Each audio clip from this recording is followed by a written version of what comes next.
Hello friends. आज का dictation आनंद मासिक पत्रिका अंक 11 से लिया गया है, जो कि 3 स्पीड 80 शब्द प्रति मिनट, 90 शब्द प्रति मिनट, 100 शब्द प्रति मिनट की गति से डाला जाएगा। इसके अलावा आपको टेलीग्राम की लिंक नीचे डिस्क्रिप्शन बॉक्स में मिल जाएगी। इसके अलावा आपको अनेक प्रकार की प्लेलिस्ट की लिंक भी नीचे डिस्क्रिप्शन बॉक्स में मिल जाएगी, जैसे कि रामधारी गुप्ता खंड 1, रामधारी गुप्ता खंड 2, newspaper dictations, 10 minute non stop dictations, free practice batch dictation, previous year में एग्ज़ाम में बोले गए डिक्टेशन, साथ ही कठिन शब्दों की आउटलाइन वाले शॉर्ट्स भी मिल जाएंगे। और अगर आपको हमारा यह प्रयास पसंद आता है तो वीडियो को लाइक ज़रूर करें, इससे हमारा मनोबल बढ़ता है। तो ज़्यादा समय ना लेते हुए डिक्टेशन स्टार्ट करते हैं 5 सेकंड के बाद।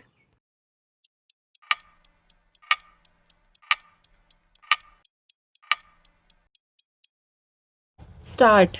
महोदय, संविधान निर्माताओं के लिए संभव नहीं था कि वे सभी प्रकार की परिस्थितियों की परिकल्पना कर पाते। संविधान में पहले भी संशोधन किए गए हैं।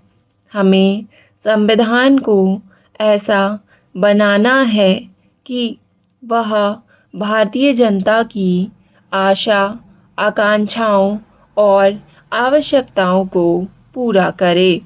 एकमात्र महत्व इसका है कि भारतीय जनता का हित किस बात में है। माननीय सदस्य जानते हैं कि इस विधेयक को यहाँ प्रस्तुत करने की इच्छा से केवल हमारा ही दिल प्रेरित नहीं रहा है, अन्य अनेक दल भी जो कम्युनिस्ट नहीं हैं इसके समर्थक हैं। जैसा कि मैंने पहले कहा, मैं सोचती हूँ कि वह एक महत्वपूर्ण कदम है। यह सुनना बहुत विचित्र लगता है कि कुछ लोग अनुभव करते हैं कि यह उन्हें नष्ट करने वाला कदम है। इसके विपरीत मैं सोचती हूँ कि यह ऐसा कदम है जो उन्हें ताकत देगा, क्योंकि अब वे अपने पांवों पर खड़े होकर अपने जीवन की राह बना सकेंगे और उन्हें उस नींव की आवश्यकता नहीं होगी जो उनके पूर्वजों ने डाली थी। वे पैसे के बल पर या सरकार के सहारे नहीं, बल्कि स्वयं ही एक नए जीवन की नींव डाल सकेंगे। और जैसा कि मैंने कहा, यह उन पर निर्भर है कि वे भविष्य के भारत को क्या नया रूप देंगे, उसे क्या क्या नई विरासत सौंपेंगे। हम जो कदम उठाने जा रहे हैं वह महत्वपूर्ण है। हमारे विभाजित समाज में, जिसमें जातियों और संप्रदायों द्वारा दरार डाली हुई है, जिसे परंपरा और क्रमिक विशेषाधिकारों की धारणाओं द्वारा और भी ज़्यादा खंड खंड किया हुआ है।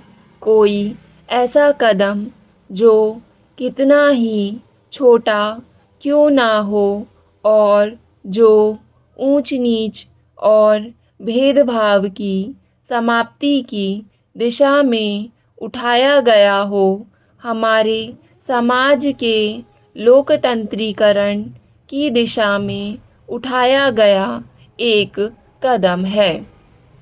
व्यक्तिगत रूप से मैं अनुभव करती हूँ कि शब्दाडंबर में लिपटे खोखले विवादों की अपेक्षा यह कहीं ज़्यादा महत्व की बात है।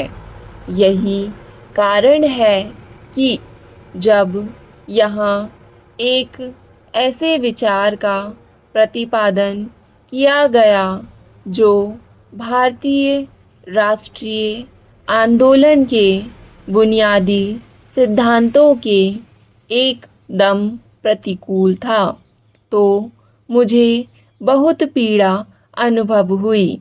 हमारे राष्ट्रीय आंदोलन की मूलभूत बात थी सम्राट और नरेशों की प्रभुसत्ता की जगह भारतीय जनता की सर्वोच्च प्रभुता पर जोर देना, चाहे वह ब्रिटिश भारत की जनता हो। इस सिद्धांत पर जोर देने का अभिप्राय है किसी व्यक्ति से नहीं, बल्कि एक प्रणाली से लोहा लेना।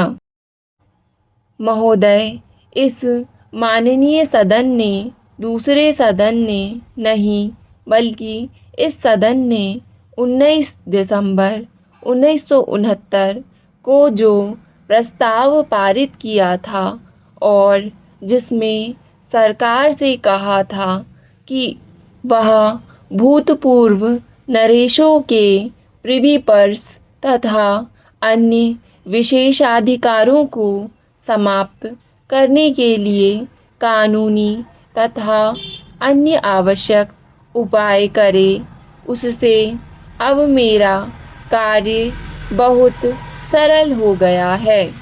मुझे माननीय वरिष्ठ दल के सदस्य के एक सदस्य के इस सदन में उस समय तथा एक और मौके पर उस भाषण से भी सहायता मिली है, जिसमें हमसे आग्रह किया गया था कि हम शीघ्रतापूर्वक इस विधेयक को प्रस्तुत करेंगे।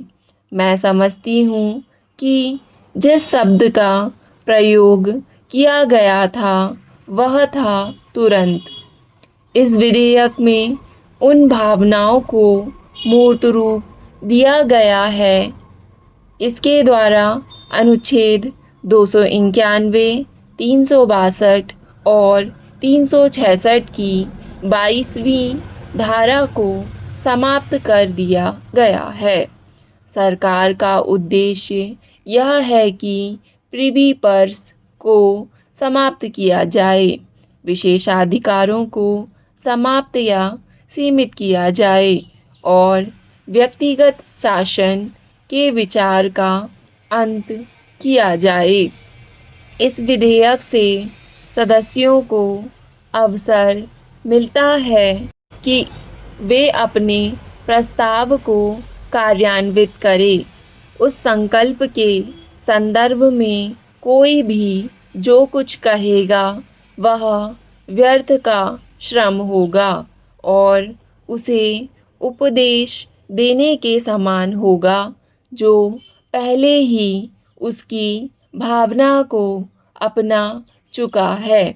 इसलिए मैं उस व्यर्थ श्रम से बचना चाहूँगी।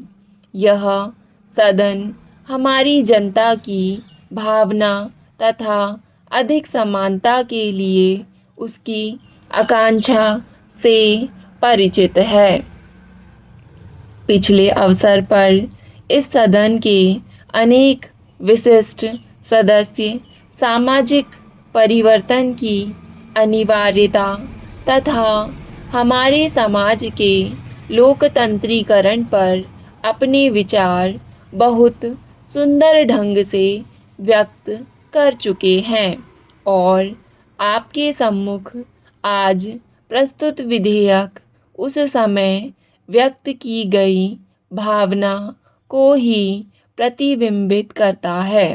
हमारा विश्वास है कि पैतृक पदवियों और पारंपरिक अधिकारों, विशेषाधिकारों तथा प्रिवी पर्स को उनसे संबद्ध कार्यों तथा दायित्वों के अभाव में अनिश्चित काल तक जारी रखना आधुनिक युग के भावना के अनुकूल नहीं है। उससे परिवर्तित परिस्थितियों की मांग पूरी नहीं होती और देश के जीवन का राजनैतिक एवं सामाजिक विकास लोकतंत्री ढंग से नहीं हो सकता। मानव व्यापार के संचालन में हमेशा दो प्रमुख दृष्टिकोण हुआ करते हैं। एक दृष्टिकोण अंतर्तोन्मुखी होता है और जो कुछ प्राचीन तथा परिचित है उसे बनाए रखने को उत्सुक रहता है। दूसरा दृष्टिकोण देश की परंपरा और अतीत से हितकर तत्वों को स्वीकारता है। स्टॉप। डिक्टेशन पसंद आए तो वीडियो को लाइक तथा चैनल को सब्सक्राइब ज़रूर करें और वीडियो को ज़्यादा से ज़्यादा साझा करें।